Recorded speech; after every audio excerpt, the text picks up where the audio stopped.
Hello everyone.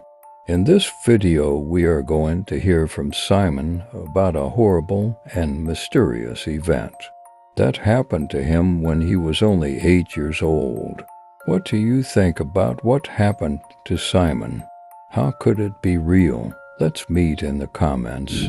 Don't forget to subscribe to the channel, turn on notifications, and like our video before listening to Simon's story.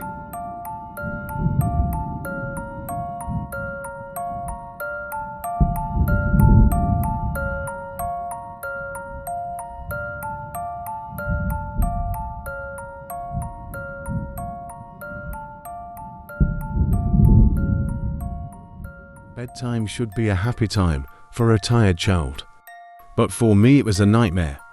While some kids complain about going to bed without being able to watch TV or play games, for me the nights were a nightmare. In the back of my mind, it still is. As a physics major, I can't explain exactly what happened to me, but I can say that I felt the fear. It was the greatest fear I've ever really felt in my life. Nothing can equal it. Now I will tell you as much as I can. I don't remember exactly when it started, but I think my anxiety about falling asleep started when I had my own room. I was 8 years old at the time, and until then, I was sharing a room with my older brother. He was 5 years older than me, so he asked for his own room, and I was left with the room at the back of the house. It was a small, narrow room. There was only enough room for a bed and a couple of small drawers. I didn't complain because I knew that even at that age we didn't have a big house. My parents loved me and I had a good childhood. My brother was given a new bed. I slept in the bunk bed we used to share, and although I was a little afraid of sleeping on my own, the idea of sleeping on the top bunk excited me. From the very first night, a strange uneasiness crept into the back of my mind. I sat up in bed and looked down at my toys scattered on the green carpet below. As I looked down at my toys, my eyes kept drifting to the bunk below. It was as if something was trying to escape my eyes. When I realized that there was nothing on the lower bunk, I pulled my duvet over me and fell asleep with the reassurance of my father watching TV in the background. When you wake up from a deep sleep to something moving, it takes a few seconds to realize what has happened. When the fog of sleep lifts, everything becomes clear. Something was moving. There was no doubt about it. At first, I couldn't understand what it was. Everything was dark, almost pitch black. I immediately had two thoughts. The first was that my parents were in bed, because there was no sound or light. The second thought turned into a sound. The sound that woke me up as I started to sober up. The sound became recognizable. The bed beneath me was creaking. It was as if someone was looking for a comfortable position. Was the sound something I had imagined, or was my cat trying to sleep on the bed below me? At that moment, I looked at my door and it was closed.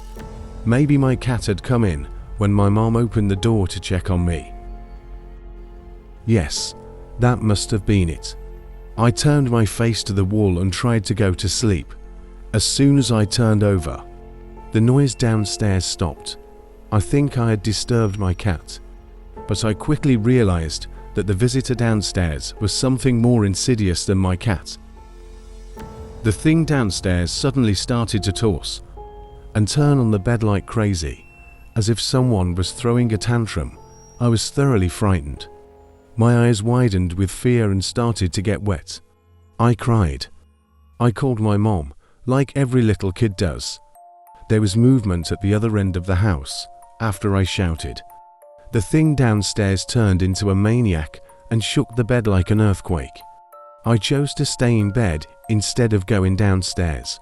Waiting for my parents seemed like an eternity. The door finally opened. By this time, the bed downstairs was completely empty. My mother was trying to calm me down while I was crying, out of fear.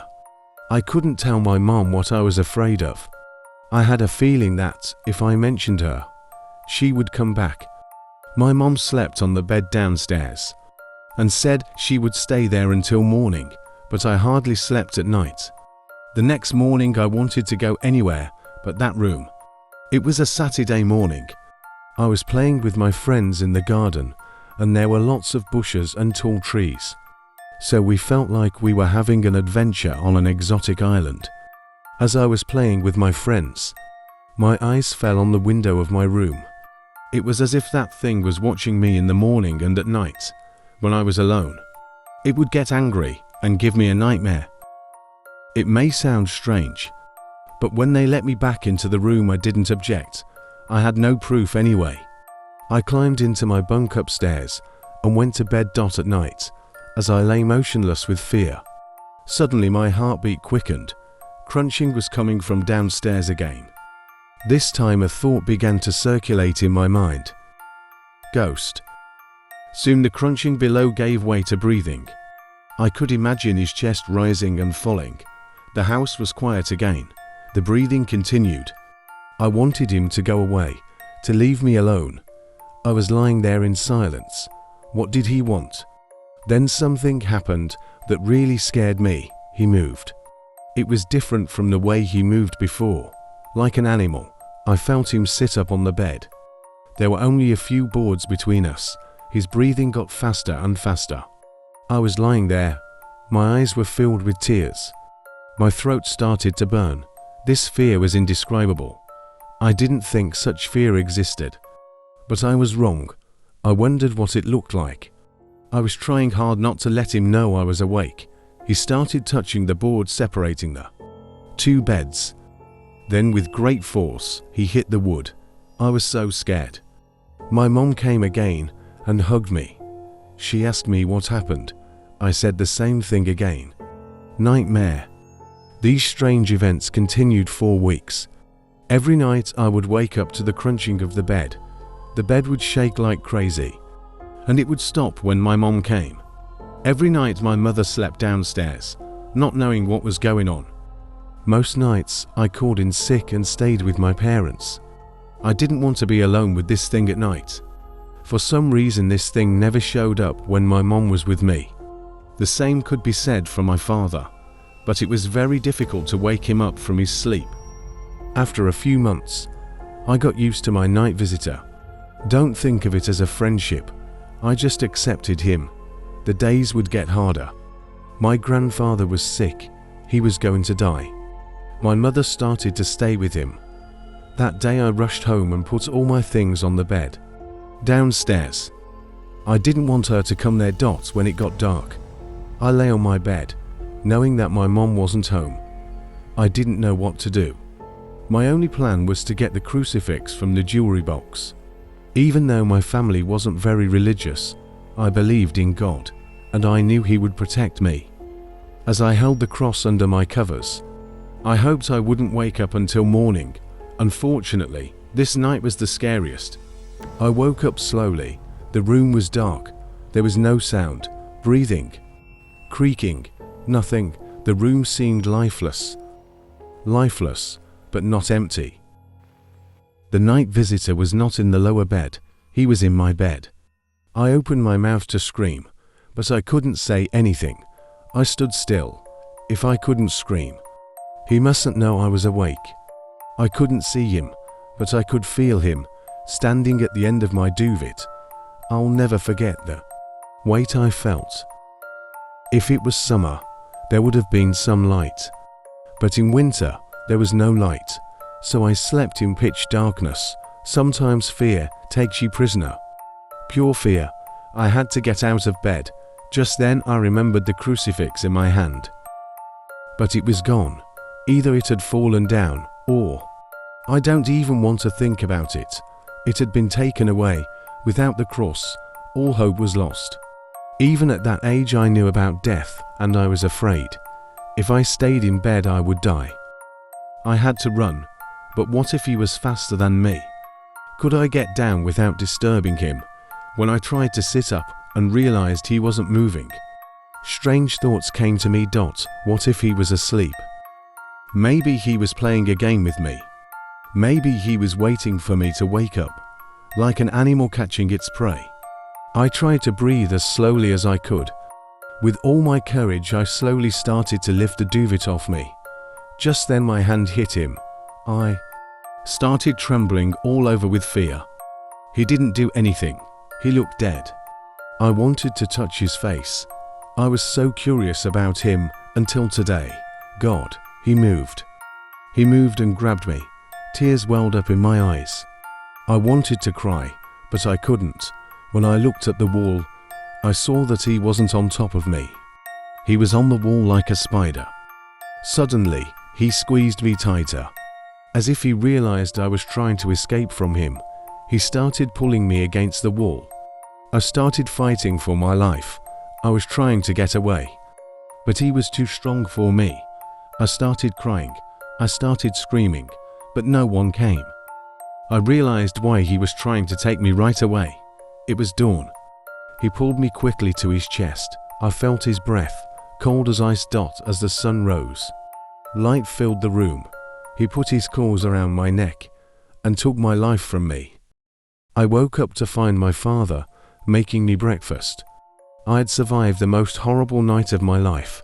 Weeks passed without any incident. We normalized the bed and moved it to the opposite side, replacing the old bunk bed with furniture. One night I woke up to strange noises. The furniture where the bunk bed used to be was shaking like crazy, and there was a strange humming coming from the wall. I have never told this story to anyone before. To this day, I still can't sleep with my bed against the wall. Maybe you can call it imagination. But I can only tell you this, the next year, they gave me a new room, and my parents made it their bedroom. They lasted 10 days. On the 11th day, we moved out.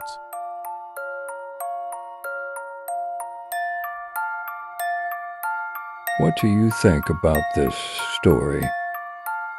If you found this story intriguing and thought-provoking, please consider taking a moment to appreciate our videos by hitting that like button. Your likes serve as a beacon of encouragement, guiding us through the ever-expanding sea of content. We also value your insights, so don't hesitate to share your thoughts in the comments section below. By subscribing to our channel, you'll ensure that you never miss out on the next enigmatic story we unravel together. We embark on a journey to explore the depths of storytelling, where each tale holds a unique lesson waiting to be discovered.